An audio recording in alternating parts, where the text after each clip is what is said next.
Halo minasang, o genki desu ka? Di video kali ini aku mau sharing tentang salam dalam bahasa Jepang. Jadi buat kalian yang mungkin baru pertama kali belajar bahasa Jepang, kalian bisa simak video berikut ini ya. Semoga bisa membantu dalam belajar bahasa Jepang. Di sini aku buat semacam catatan. Jadi ingat kalau dulu itu waktu SMA aku suka banget gambarin buku catatan terus dipakein warna-warna kayak gitu. Tapi kalau kalian di sini merasa agak risih dengan warna-warna dan coretan-coretan seperti ini, mohon maaf, tapi semoga saja materinya bisa membantu kalian dalam belajar bahasa Jepang. Nah, di sini saya sudah catat beberapa salam yang kita gunakan sehari-hari. Perlu kalian ketahui kalau umumnya pelafalan bahasa Jepang itu sama seperti tulisannya. Beda dengan bahasa Inggris ya. Kalau misalnya bahasa Inggris itu pengucapannya kan berbeda dengan tulisannya. Tapi kalau bahasa Jepang itu sama. Hanya sedikit sekali yang pengucapannya berbeda dengan tulisannya. Nanti sambil jalan, kalau misalnya kita menemukan kata-kata yang pengucapannya sedikit berbeda dengan tulisannya, saya akan kasih tahu. Oh ya, selain itu saya juga mau mengingatkan kalian kalau misalnya menemukan vokal huruf A, I, U, E, O yang ada tanda seperti ini, itu artinya bunyi panjang. Kalian harus membedakan mana bunyi panjang dan bunyi pendek. Nah, kalau kalian misalnya menemukan huruf vokal A, I, U, E, O yang ada tanda seperti ini, itu artinya dia diucapkan panjang, bunyi panjang. Kalian harus bisa bedakan mana bunyi panjang dan bunyi pendek. Kenapa kalian harus membedakan? Pertama, itu akan mempengaruhi arti. Yang kedua, itu akan mempengaruhi saat kalian menulis ke dalam huruf Jepang atau misalnya huruf hiragana. Seperti ini.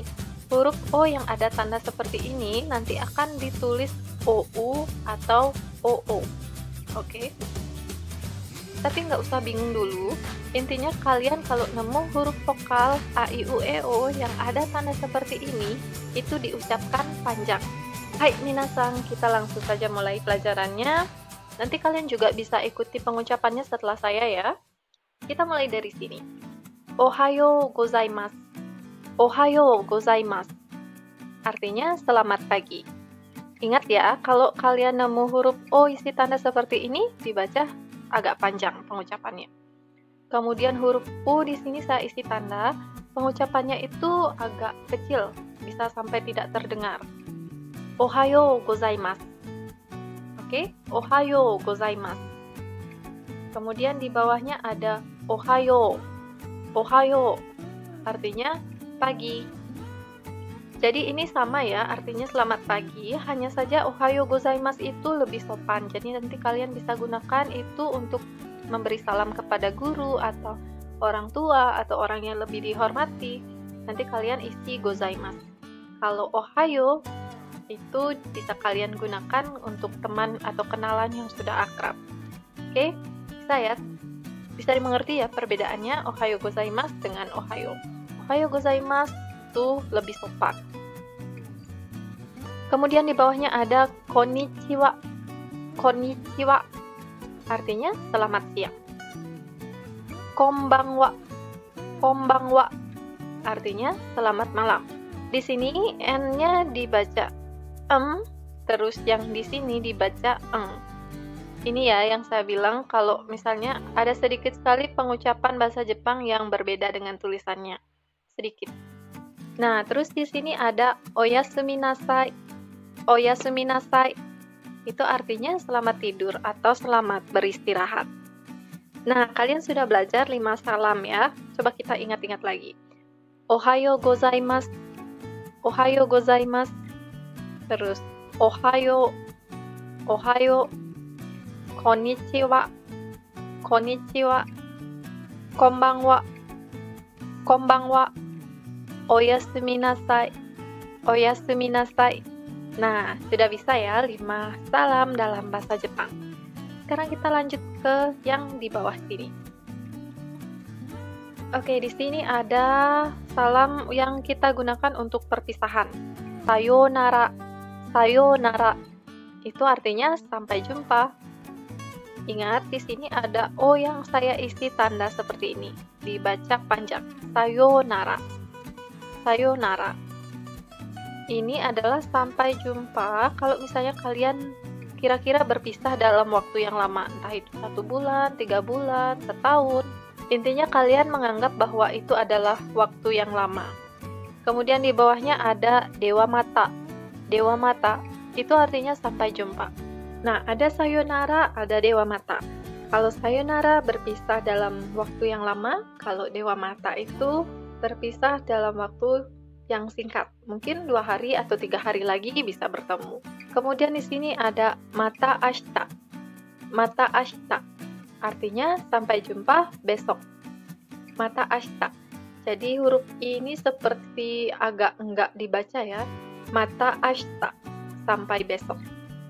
Kemudian di sini ada mata raishu. Mata raishu itu artinya sampai jumpa minggu depan. Nah, huruf U di sini kadang-kadang ditulis U diisi tanda atau U-nya double. Ini bunyi panjang ya. Mata raishu. Di sini ada arigatou gozaimasu. Arigatou gozaimasu. Artinya terima kasih. Di sini O-nya adalah bunyi panjang. Kemudian U yang terakhir ini diucapkan kecil seperti nggak terucapkan. Arigatou gozaimasu. Terus di bawahnya ada iie doitashimashite. Iie doitashimashite. Artinya sama-sama. Kayak bahasa Indonesia ya, kalau mengucapkan terima kasih terus dijawab apa ya sama-sama. Seperti itu. Terus di sini ada ogenki desu ka? Ogenki desu ka? Ini artinya apa kabar? Ogenki desu ka? And di sini dibaca ogenki desu ka? Apa kabar? Terus jawabannya hai genki desu. Hai genki desu. Kabar saya baik. Nah, di sini ada 2 kata terakhir. Ada sumimasen, artinya maaf atau permisi. Sumimasen. Yang terakhir dibaca sumimasen. Jadi misalnya kalau kalian itu nginjak kaki orang nggak sengaja ya, kalian misalnya bilang, maaf. Kalau bahasa Jepangnya kalian bisa bilang sumimasen. Terus kalau misalnya orang yang kalian injak itu bilang, oh nggak apa-apa, kalau gitu dijawab iye, nggak apa-apa. Kita ulangi lagi ya, sekali lagi dari sini. Sayonara, sayonara, dewa mata, mata ashita, mata raishu, arigatou gozaimasu, iie, do itashimashite, o genki desu ka? Hai, genki desu. Sumimasen, iie. Nah, gimana teman-teman? Semoga kalian sudah mengerti ya dengan pelajaran tentang salam dalam bahasa Jepang dan semoga bermanfaat untuk kalian. Semangat terus belajar bahasa Jepangnya, kita bertemu lagi di video selanjutnya. Sampai jumpa!